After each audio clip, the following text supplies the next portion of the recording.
Welcome to CMA classes and CMA practical classes. आज हम पढ़ेंगे एक एंटरप्रेन्योर जो अपना एक बिजनेस शुरू कर रहा है और वो किस तरीके से बैंक से लोन लेगा, कोलैटरल का क्या सिस्टम है, वर्किंग कैपिटल क्या है, कितना उसको अपना मार्जिन रखना पड़ेगा, बैंक क्या सोचता है क्या नहीं सोचता, तो इसके अंदर कैपेक्स ओपेक्स और आपका कैपिटल मिक्स किस तरह की होगी और इंटरेस्ट रेट क्या होता है बैंक का, ये सब चीज़ें हमें सीखने को मिलेंगी। तो थोड़ा सा ध्यान से सीखिएगा, ये बहुत ही इंटरेस्टिंग है।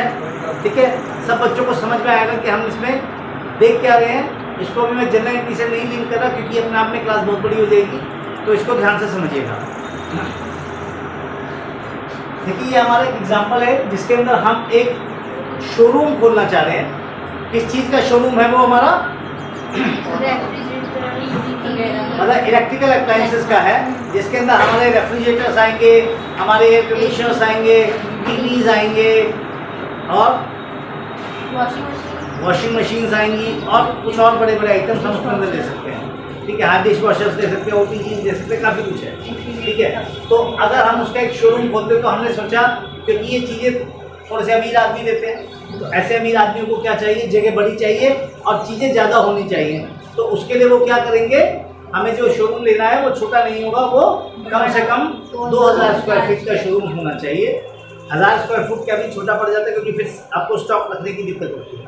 तो हमने एक एग्जांपल लिया अपने आसपास के शोरूम से ही। ठीक है, तो उसके अंदर हमारा जो है शोरूम 2000 स्क्वायर फीट का हमने एवरेज साइज दिया। उसका हमने देखा रेंटल क्या जाएगा, उसमें सिक्योरिटी क्या जाएगी, उसमें सामान क्या लगेगा, फर्निशिंग में क्या पैसा लगेगा, वो सारी चीज़ें हम यहाँ पे एक बार देख रहे हैं। रियलिटी में कुछ कम ज़्यादा हो सकता है, लेकिन हमने कोशिश करी है इसको एज रियल एज पॉसिबल करने की। ठीक है, तो हम यहाँ पे अपना शुरू करते हैं। देखिएगा इसके अंदर जो हमारा कैपिटल एक्सपेंडिचर है उस पार्ट को हम इधर रख रहे हैं। ठीक है, ये पूरी तरीके से कैपिटल नहीं है, कैपेक्स नहीं है, मैं बताऊंगा कहाँ कैपेक्स नहीं है। और ये हमारा ऑपरेटिंग एक्सपेंडिचर जो हर बार जाएगा। हमने कैपेक्स को बोला जो एक बार में खर्चा होगा। ठीक है, लेकिन अगर आप ध्यान से देखेंगे तो जो कैशिंग एंड प्रचार जा रहा है ये एक बार का खर्चा नहीं है। ठीक है, क्योंकि हम अपने पास रख रहे हैं, वर्किंग कैपिटल का पार्ट है, इसलिए मैंने WC लिखा है यहाँ पे इसके। This is not a capex. ठीक है, तो कैपेक्स क्या होता है? Capital expenditure which is done one time, पहली बार जब भी बिजनेस स्टार्ट करते हैं। तो कौन कौन से खर्चे हमारे कैपेक्स में आएंगे? एक बिजनेस को अगर आगे सक्सेसफुल होना तो उसको देखना पड़ेगा कि मेरा कैपेक्स में क्या खर्चा होगा, मैं क्या खर्चा करूँगा। क्लियर हो गई मेरी बात? तो देखिए, वो सबसे पहले क्या करेगा, जब किराए पे जगह लेने जाएगा तो 4 लाख रुपए की तो रेंट सिक्योरिटी देगा। ठीक है, 2 महीने की रेंट सिक्योरिटी जाती है, 1 महीने का रेंट एडवांस और 1 महीने टूट फूट के लिए। ठीक है, तो 2 रेंट जो है, जो 2 लाख रुपए महीने का हम रेंट लेके चल रहे हैं, उसमें से एक रेंट सिक्योरिटी 2 लाख की और एक सिक्योरिटी अगेंस्ट एनी टूट फूट, यानी कि रिपेयर एंड मेंटेनेंस। कोई दिक्कत? यहाँ ये बात समझ में आती है सबको? 20 लाख उसको लगता है मैं फर्नीचर में लगा दूंगा क्योंकि फॉल सीलिंग करेगा, साइड में टीवी, इन सबको डिस्प्ले करने के लिए रैक्स लगती है, बहुत सारी चीजें लगती हैं, काफी सारी चीजें कंपनी भी प्रोवाइड करती है। तो ये चीज आप देखिएगा कि वो फर्नीचर फिक्चर्स में 20 लाख का अपना इन्वेस्टमेंट करेगा। फिर डिस्प्लेज आएंगी। ठीक है, डिस्प्ले क्या होती है? एक्चुअल जो प्रोडक्ट है मेरा, मुझे अगर किसी को टीवी बेचना है तो आपने देखा होगा किसी भी शोरूम में जाते हो तो वहाँ पे 8-10 टीवी लगे होते हैं, अलग अलग साइज के, अलग अलग तरह के। उसके बाद मुझे फ्रिज देखना है तो अलग अलग साइज के, अलग अलग तरह के मेरे जो है फ्रिज भी लगे हुए हैं। उसके बाद एयर कंडीशनर्स मेरे अलग अलग साइज के लगे हुए हैं। ठीक है, तो मैं हर चीज़ का डिस्प्ले करता हूँ। डिस्प्ले करने में क्या फायदा होता है? लोगों को दिखता है, जो दिखता है वो दिखता है। भाई ना मैं देख पाऊँ, आप ऑनलाइन में और शॉपिंग में क्या अंतर है? बेसिकली जब हम शॉप पे शॉपिंग करते हैं तो हम जाते हैं, देखते हैं, यूज करते हैं, 10 फीचर्स पूछते हैं, समझ में आ जाता है। लेकिन जब हम ऑनलाइन शॉपिंग करते हैं तो बड़ा दिमाग लगाना पड़ता है, गलत ना हो जाए, मटेरियल खराब तो नहीं आ रहा, कहीं कोई और दिक्कत नहीं हो। और तो आजकल ऑनलाइन का चलन बहुत हो गया है, लेकिन फिर भी ऑफलाइन का मजा अलग है।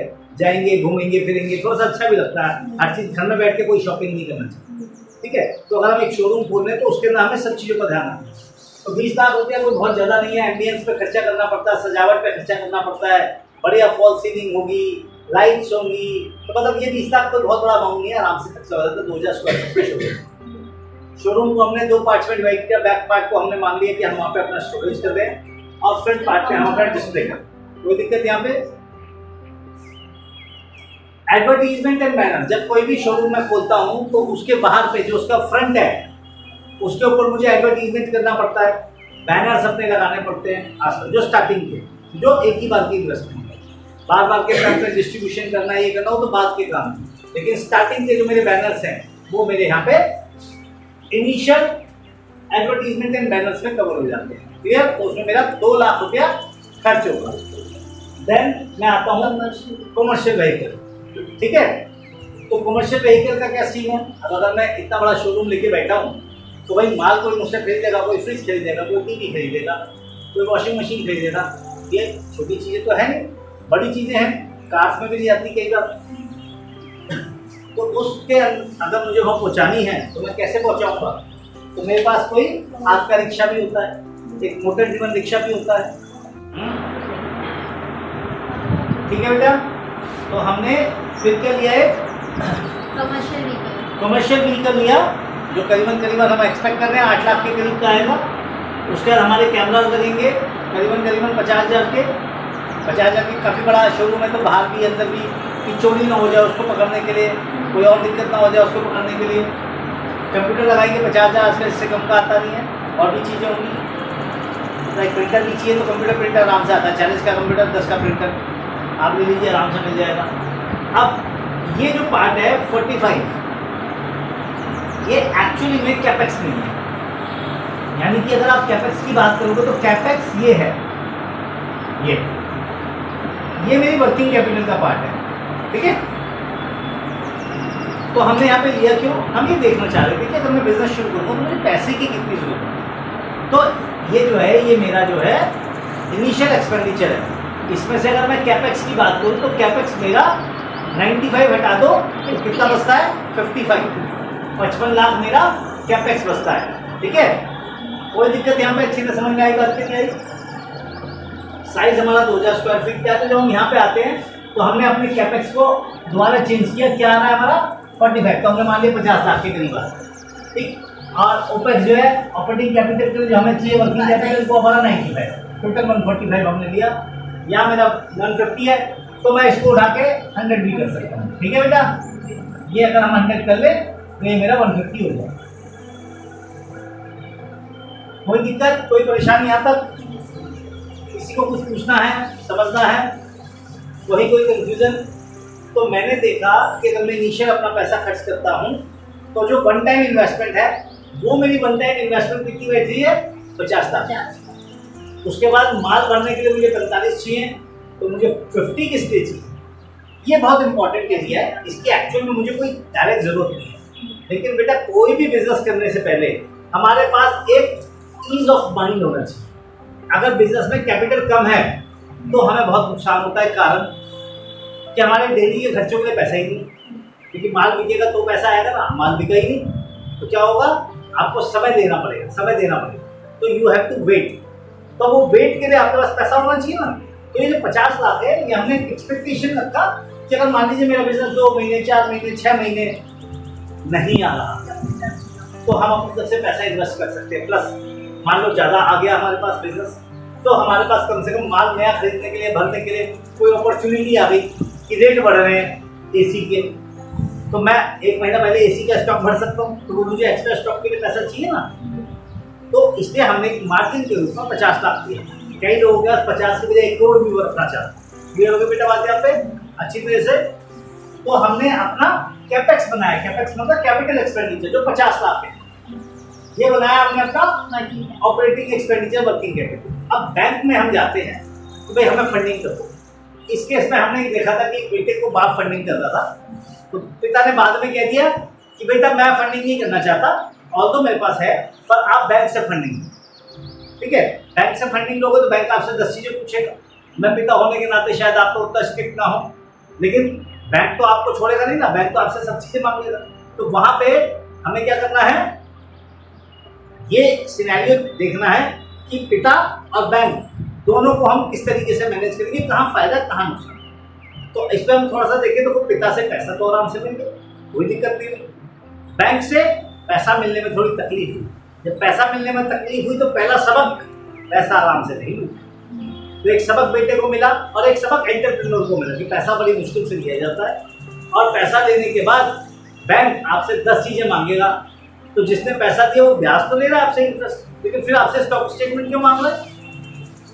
फिर आपसे आपकी बैलेंस शीट, डेटर, क्रेडिटर ये सब क्यों मांग रहा है?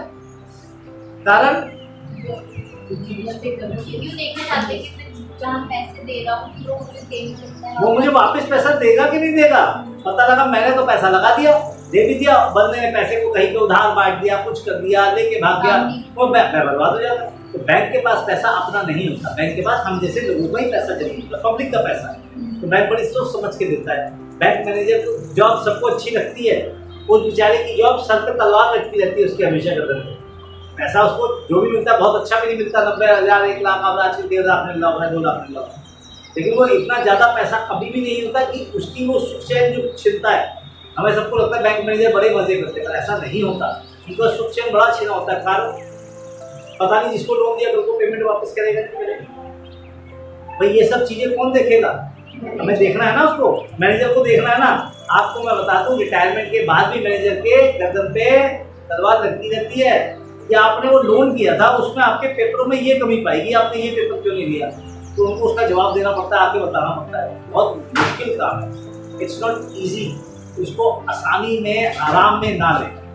तो जैसे बैंक को दिक्कत होती है, ऐसे ही आपको ये ध्यान रखना पड़ेगा कि आपको भी पता लगे कि business is not easy, business में मुश्किलें आती हैं, तो आपको ध्यान रखना पड़ेगा। बेटा बात, तो यहाँ पिता ने चाहा कि वो बैंक से पैसा ले, क्योंकि बैंक उससे 10 चीजें पूछेगा। स्टॉक स्टेटमेंट मांगेगा हर महीने, क्योंकि उसने स्टॉक के अगेंस्ट आपको लोन दिया।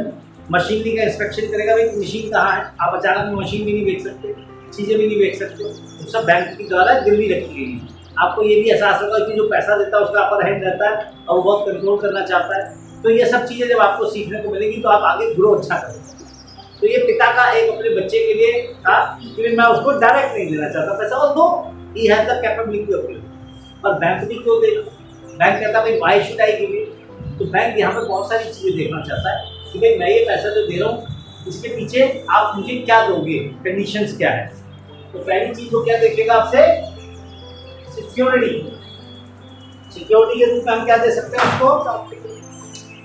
हम अपनी कोई प्रॉपर्टी दे सकते हैं, कमर्शियल प्रॉपर्टी, रेजिडेंशियल प्रॉपर्टी, ठीक है।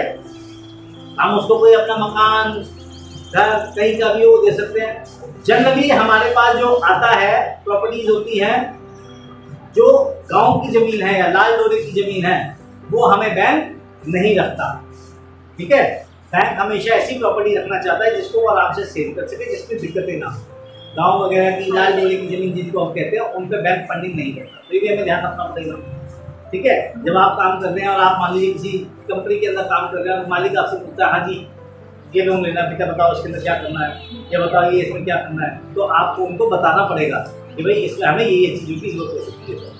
आपको इस नॉलेज का फायदा क्या है? भाई आप अभी तो सबऑर्डिनेट लेवल पे काम करो, तो क्या जिंदगी में सबऑर्डिनेट लेवल पे काम करो? आपको अच्छी चीजें पता होंगी, आप अच्छी चीजें कर सकते हो। क्या किसी ने ऐसा सोचा कि एक चार्टर्ड अकाउंटेंट हमेशा 30-40 साल का ही हो? 22 साल की उम्र में, 21 साल की उम्र में तो चार्टर्ड अकाउंटेंट बनता है, तो उसके दिमाग में यही जाना। तो अगर आप आज अच्छी चीजें, मुश्किल चीजें सीखोगे तो आप आगे भी ग्रो तेजी से करोगे, क्लियर हो गई। तो यहाँ पे बैंक ने पहले मांगा सिक्योरिटी, दूसरा मांगता है बैंक आपसे क्या? Knowledge and skills. भाई तुम मेरे से इस काम के लिए लोन ले रहे हो, क्या तुम्हें नॉलेज है? क्या आपके पास बिल्कुल भी स्किल है? तो आप कहोगे हाँ सर मेरे पास है। कैसे? मेरे पापा का भी सिमिलर बिजनेस है, वहां मैंने 2-3 साल काम किया, ठीक है। दूसरा स्किल क्या है? हाँ सर मैंने एक छोटा सा बिजनेस शुरू किया था, सक्सेसफुली ड्राइव किया था, चला। नॉलेज क्या आपको पता है? फ्रिज, एसी की? हाँ सर मुझे सारी नॉलेज है। बैंक मैनेजर को जो अपना पता हो उसके हिसाब से 2-4 चीजें पूछ लेता है, वरना प्रोजेक्ट रिपोर्ट हम बनाते हैं उसके अंदर लिखा होता है, उसको एक्सप्लेन करते हैं। क्लियर हो गई मेरी बात? तो बैंक मैनेजर अपना सेटिस्फेक्शन करता है, कोई दिक्कत यहाँ पे किसी को कोई परेशानी नहीं। सिक्योरिटी चाहेगा, नॉलेज स्किल चाहेगा और प्रोफेशनल डिग्री नहीं, कोई जरूरत नहीं, शोरूम के लिए क्या पूछेंगे। तीसरा, आप अपनी फाइनेंशियल हेल्थ का ध्यान रखते हो कि नहीं रखते हो?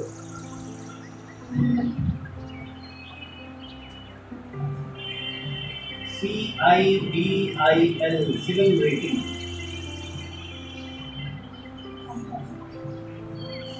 सिविल है क्रेडिट इंफॉर्मेशन ब्यूरो, वो आपके क्रेडिट की पूरी इंफॉर्मेशन रखता है। आपने कहीं से क्रेडिट कार्ड लिया, 20,000 30,000 40,000 खर्च कर दिए, जब देने की बारी अरे हम ना देते भाई, अरे भैया मैंने तो खर्च ही ना किया था, या आपका क्रेडिट कार्ड चोरी हो गया सपोज, किसी और ने उसको यूज कर लिया 20,000 30,000 रुपये, बैंक को तो नहीं पता था, आपने रिपोर्ट भी नहीं करी, बैंक को अपना पैसा मांगेगा ना। अरे भैया मैंने यूज ही नहीं करा, आपसे लड़ रहे हो, लगातार लड़ रहे हो, कोई दिक्कत नहीं लड़ते नहीं, लेकिन बैंक कुछ नहीं कर रहा, वो आपके सिविल के ऊपर छाप छोड़ देगा कि भैया ये बंदा टाइम पे पैसा नहीं देता, आपका सिविल स्कोर खराब हुआ। सिविल स्कोर 900 तक होता है, 900 तक, अच्छा सिविल स्कोर 650 के ऊपर माना जाता है, 650 से लेके 900 तक का सिविल स्कोर अच्छा माना जाता है। लोन के लिए मिनिमम 650 होता है, ऐसे इससे कम पे कई बार बैंक मैनेजर दे देते हैं। -1 का मतलब होता है जिन्होंने आज तक लोन नहीं लिया, उनकी क्रेडिट हिस्ट्री नहीं, ना क्रेडिट कार्ड लिया, ना लोन लिया, ना इंस्टॉलमेंट पर कोई चीज़ भी, उनकी कोई क्रेडिट हिस्ट्री नहीं है, तो देयर सिविल स्कोर इज -1। ठीक है, तो ऐसे लोग भी बेकार है बैंक के लिए, बैंक को पता ही नहीं है लोन लेगा तो देगा कि नहीं देगा, तो जिसकी क्रेडिट हिस्ट्री है थोड़ी सी उसको बैंक प्रेफर करता है, सिविल आपसे मांगता है। नेक्स्ट, जनरली आप बालिग होते हो और जनरली बैंक चाहता है कि इसने कहीं नौकरी या कहीं पे अर्निंग करी हो, कुछ तो काम करो, तो वो आपसे आपकी ITR मांगेगा, इनकम टैक्स रिटर्न। भाई आप कुछ भी कमा रहे थे, क्या कमा रहे थे, भाई उसकी इनकम तो दिखा दो मुझे, कोई दिक्कत यहाँ पे किसी को कोई परेशानी नहीं है, ये भी आपसे मांगेगा, जरूरी भी है, यही बताएगा कि आप कमाते क्या थे, करते क्या थे। ठीक है, और क्या चीज़ आपसे मांगेगा बैंक, आपके हिसाब से क्या मांगना चाहिए बैंक मैनेजर को जब लोन देगा? हाँ देखो जनरली तो जरूरत होती नहीं है, जनरली तो जरूरत होती नहीं है, पर सपोज आप खाने का काम कर दो, खाने के काम में आपको FSSAI लाइसेंस होना चाहिए, प्लस आपके जो काम कर रहे हैं उन सबके हेल्थ सर्टिफिकेट होने चाहिए, तब बैंक आपसे मांग सकता है। तो आपने किसी सरकारी अस्पताल में अपने हेल्थ सर्टिफिकेट दिए, आपने कोविड का वैक्सीनेशन कराया, वो सब पेपर भी लगा दो सारे।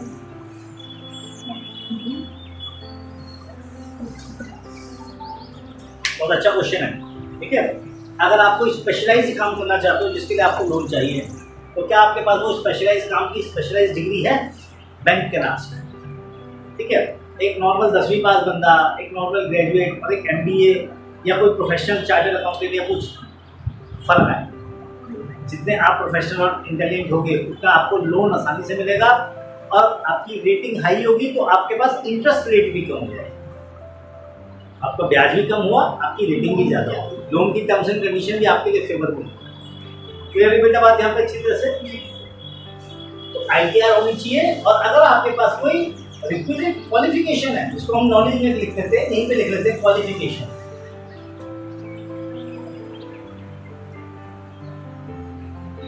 ठीक है बेटा, तो ये भी बहुत अच्छी बात है। अच्छा, अब मैंने पहले एक बात कही थी आपसे कि bank is your partner, investor partner है वो आपका। ठीक है, तो इस पे हमारी एक क्वेरी रेज हुई थी, आपने पूछा, दोबारा करिए, आज हम उसका जवाब देंगे। सर मैं ये बोल रहा था, आप एक टर्म यूज कर रहे थे कि वो हमारा इन्वेस्टमेंट पार्टनर है, बट इन्वेस्टर जो भी इन्वेस्टमेंट करते हैं वो शेयर्स लेते हैं, पर यहाँ पर तो बैंक हमें लोन देगा, तो मुझे लगा शायद इसके लिए कोई और टर्म। बिल्कुल ठीक, तो इन्होंने बहुत अच्छी, मैंने कहा बैंक इन्वेस्टमेंट पार्टनर है, not in the strict sense, but जो वो काम करता है वो सारे इन्वेस्टमेंट पार्टनर के करता है। इन्वेस्टमेंट पार्टनर क्या करता है, आपके बिजनेस में इन्वेस्ट करता है, और बारी बारी आपसे पूछता है, लाओ स्टॉक स्टेटमेंट लाओ, बैलेंस शीट लाओ, P&L लाओ, आपका काम अच्छा चल रहा है कि नहीं चल रहा। बैंक का अधिकारी जाएगा, आपका विजिट करके आएगा कि आपने मशीनों के लिए लोन लिया था, मशीनें हैं, आपने स्टॉक के लिए लोन लिया था, स्टॉक खड़ा है इतना, आप माल बेचो, माल बिक रहा है, आपके बिजनेस में कोई प्रॉब्लम तो नहीं है, वो सब चीज़ें चेक करता है। तो ये कौन चेक करेगा? जिसने आपके साथ बिजनेस किया है, जो उसको अपना समझता है, क्योंकि बैंक के लिए पब्लिक का पैसा है, तो जब तक जाके ये रिपोर्टें नहीं देता तब तक वो अपनी नौकरी को जस्टिफाई नहीं कर सकते, तब तक वो अपनी नौकरी को जस्टिफाई नहीं कर सकते, इसलिए उनको जाना पड़ेगा और पता करना पड़ेगा, जिससे हम कहते हैं इन्वेस्टमेंट पार्टनर। पर आपकी क्वेरी बहुत बढ़िया है कि क्या उसने आपके शेयर लिए? नहीं, बैंक बिजनेस नहीं कर रहा, वो दे आपको लोन ही रहा है, इंटरेस्ट ही दे रहा है, लेकिन गवर्नमेंट ने उसके ऊपर एक कंडीशन डाल दी कि भैया लोन देने का मतलब आपका खाली ये नहीं कि इंटरेस्ट कमाइए, आपको हम लोन इसलिए दिला रहे हैं कि ये लोग मार्केट में बड़े बनेंगे, जब ये बड़े बनेंगे तो ये ग्रो करेंगे, हमारी इकोनॉमी ग्रो करेगी। अब इनको इतनी समझ नहीं है, तो आप जाइए, इनको कंट्रोल करके समझाइए, आप बैंक मैनेजर हो, आप पढ़े लिखे हो, तो बैंक मैनेजर्स को जनरली इसलिए इंस्ट्रक्ट किया जाता है कि जाइए आप देखिए पता करो। प्लस आपके पास जो पैसा है वो पब्लिक का है, अगर आप जाके पता नहीं करोगे कल को कहोगे जी मुझे क्या पता, मैंने तो लोन दे दिया, तो ये आपका काम नहीं, आपको जाके देखना भी पड़ेगा। क्लियर हो गई मेरी बात? तो इसलिए बैंक जो है आपकी सारी चीज़ों पे एक ध्यान और कंट्रोल रखता है। अब यहाँ पे बात आती है, बैंक दो तरीके से फंडिंग करता है। कैपेक्स में टीएल मीन्स टर्म लोन, और यहाँ पे working capital limits WCL। Term loan में क्या होता है, वो एक मुश्त आपको 50 लाख दे देगा, या 50 में से आपका शेयर कितना है, सपोज करो आप 25% का शेयर दे दो तो 75% बैंक दे रहा, तो यानी कि 37,50,000 बैंक आपको एक बारी में टर्म लोन देते, ठीक है। और आप उस पैसे से ये सब में इन्वेस्टमेंट कर लोगे, जब ये इन्वेस्टमेंट कर लोगे और आप अपना भी 12.5 लाख रुपये लगाओगे, 12,50,000, तो टोटल 50 लाख की आपकी इन्वेस्टमेंट हो गई कि नहीं हो गई, आपको क्लियर मिल गया। तो इसमें क्या करता है बैंक, 5 साल 3 साल 7 साल की आपकी इंस्टॉलमेंट्स बनाता है, तो आप धीरे धीरे ये जो पैसा यहाँ पे लगा फिक्स, वो धीरे धीरे बैंक को वापस कर देते हैं। क्लियर? और जो आपकी वर्किंग कैपिटल लिमिट होती है, ये आपकी क्या होती है, मूवेबल होती है। 90 लाख आपके अकाउंट में छोड़ दो, आपने किसी को चेक काट दिया, वो चेक क्लियर हो जाएगा आपके अकाउंट में, क्योंकि आपने सपोज 10 लाख का चेक किया तो आपके अकाउंट से 10 लाख से लेगा। सपोज आपके पास किसी सेल को करके फिर 5 लाख आ गए, 4 लाख आ गए, 2 लाख आ गए, फिर आपके अकाउंट में वापस पैसा आ गया। तो जितने दिन बैंक का पैसा आप यूज करोगे उतने दिन का बैंक आपसे 10 लाख दिए, 5 दिन बाद आपके पास 5 लाख आ गए, तो 5 दिन आपने 10 लाख यूज किया तो 5 दिन का तो 10 लाख पे ब्याज देगा, उसका पूरे महीने कुछ नहीं आया, तो बाकी के बैलेंस 25 दिन 5 लाख के देगा। ठीक, तो बैंक का जितना पैसा आपके पास रहेगा वो उससे पे ब्याज देगा। आपने 10 लाख का चेक काटा, 10 लाख चले गए, आपकी एक सेविंग 5 लाख की, 5 दिन बाद तो 10 लाख पे 5 दिन का इंटरेस्ट देगा, बैलेंस कितने लाख पे, 5 लाख पे अगले 25 दिन का इंटरेस्ट देगा। ठीक है कि नहीं? है इसलिए अभी बात यहाँ पे अच्छी तरह से नहीं हुई। तो बैंक अपने वर्किंग कैपिटल लोन पे डेज वाइज देता है, इसके लिए मैं अलग से आपको एक सेपरेट लेक्चर दे दूंगा, तो आपको पता चल जाएगा कैसे इसको लेते हैं। यहाँ हमें ये डिसाइड करना था कि बैंक से हम क्या ले, तो हमने टर्म लोन लिया 50 लाख और वर्किंग कैपिटल लोन लिया 100 लाख। ठीक, तो क्या हमने पूरा पैसा दे दिया बैंक में? हमने अपनी प्रोजेक्ट रिपोर्ट में दिखाया तो मुझे 50 लाख को चाहिए इसके लिए और 100 लाख चाहिए इसके लिए।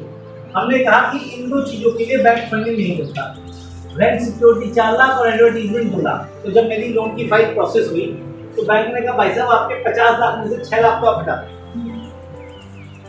50 में से 6 हटा दो, we will not fund it, क्योंकि ये आपका पर्सनल है, इसके बदले में हमें कुछ नहीं मिल सकता। ये वो खर्चा है कि अगर मान लो हो गया तो बैंक इससे रिकवरी नहीं कर सकता, इससे फिर भी एक बार को बेच बाच के रिकवरी नहीं सोचता है, डिस्प्ले से सोचता है, कमर्शियल व्हीकल को बेच देगा तो पैसा आ जाएगा, कैमरे को बेच देगा तो पैसा आ जाएगा, कंप्यूटर को बेच देगा तो पैसा आ जाएगा, तो रिकवरी के मोड भी देखता है। लेकिन इस पैसे का तो कुछ आएगा नहीं ना। अब एडवर्टीजमेंट बैनर तो आप ही का है, उतार भी लेगा तो करेगा क्या, नाम तो तुम्हारा ही प्रिंटेड है, तो इसलिए उसके लिए वो फंडिंग नहीं है। बैंक के पास आपका टर्म लोन रहा कितने का, 44 का, इसमें से वो कहता है मैं आपको कितना दूंगा, 75% और 3/4 और 33 लाख। अब आपने देखा होगा मैंने बड़ी फास्ट कैलकुलेशन कर दी, आप सोच भी नहीं पाए, क्योंकि मैं यहाँ पे कर भी रहा था और यहाँ पे भी कर रहा था। 75 का मतलब हो गया 3/4, 75 अपॉन 100, 3/4 हो गया। मैंने देखा 4 से डिवाइड हो रहा है, 11 चौक 44 और 11 दिया 33, कोई कंफ्यूजन? तो बैंक से आपको कितना मिला, 33 लाख। ये बैंक लोन है और सेल्फ कितना हुआ, 17 लाख।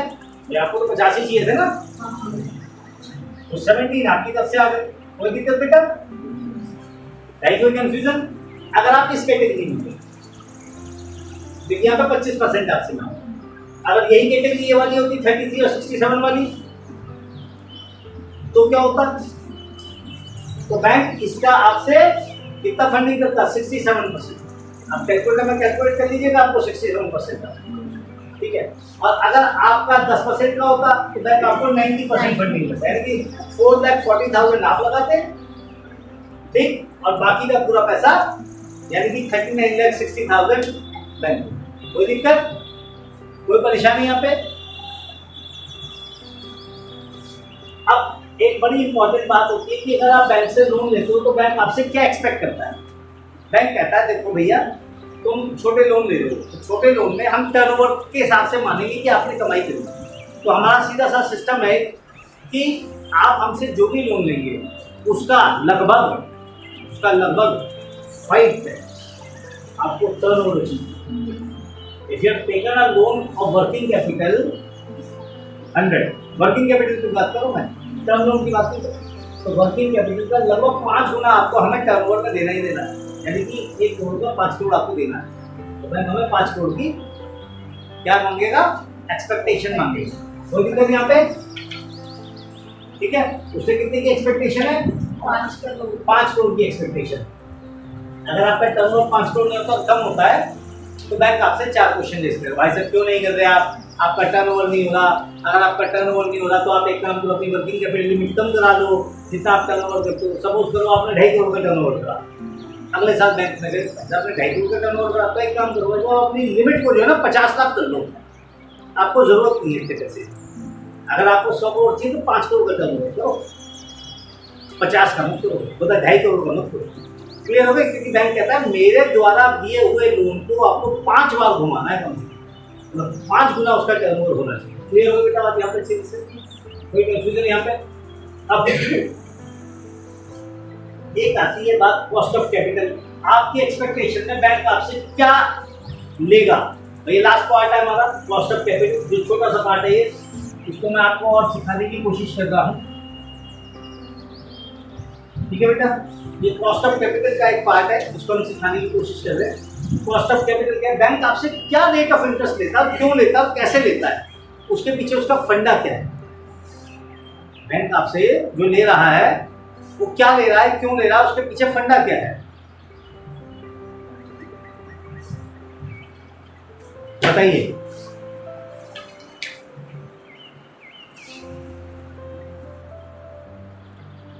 भाई जब बैंक एक रेट डिसाइड करता है तो रेट डिसाइड करने के पीछे फंडा क्या होता है? तो बैंक कहता है भाई देखो आज की डेट में मेरे पास कोई एफडी कराने आता है, मैं उन्हीं में से निकाल के कुछ 6% तो मेरे लोगों को दूंगा, फिर जिसका पैसा दूंगा उसको 6% तो देना ही देना। अब अगर उसको 6% दिया और आप उससे लेके आपको दे दिया तो मुझे क्या फायदा?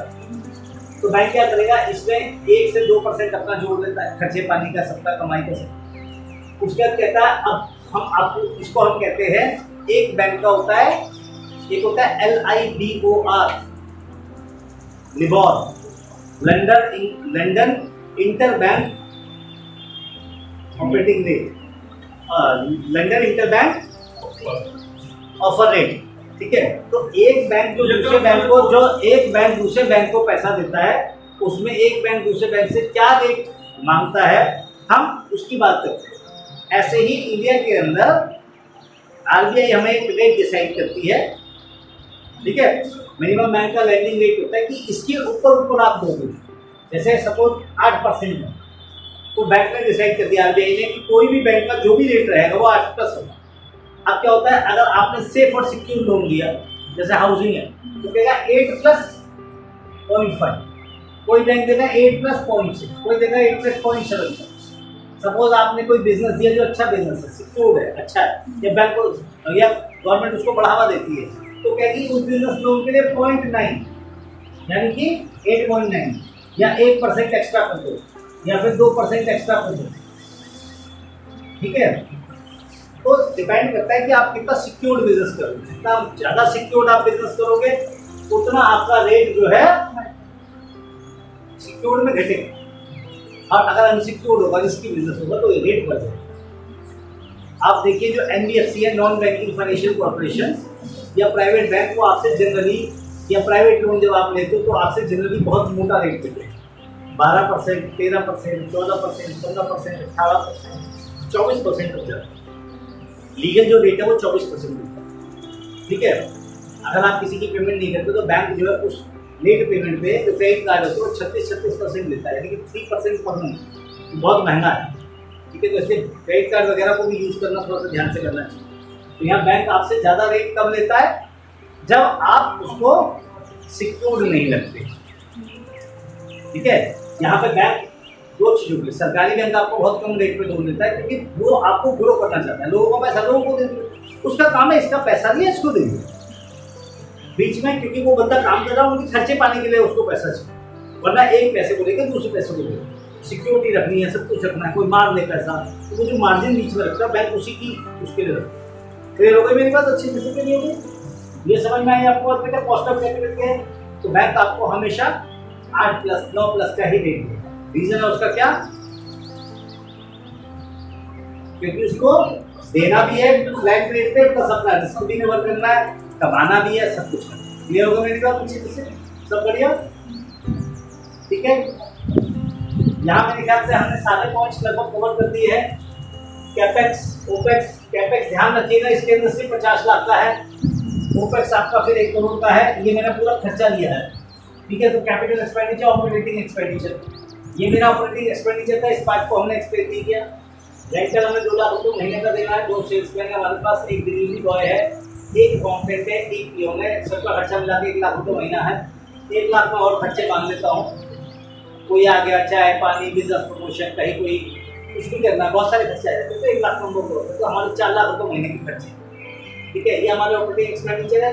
इसी के हिसाब से हमने अपना बजट बनाकर रखा 50 लाख रुपये कैश इन हैंड का, प्लस कभी स्टॉक खरीदना उसका, तो इस चीज़ को दर्शाता है।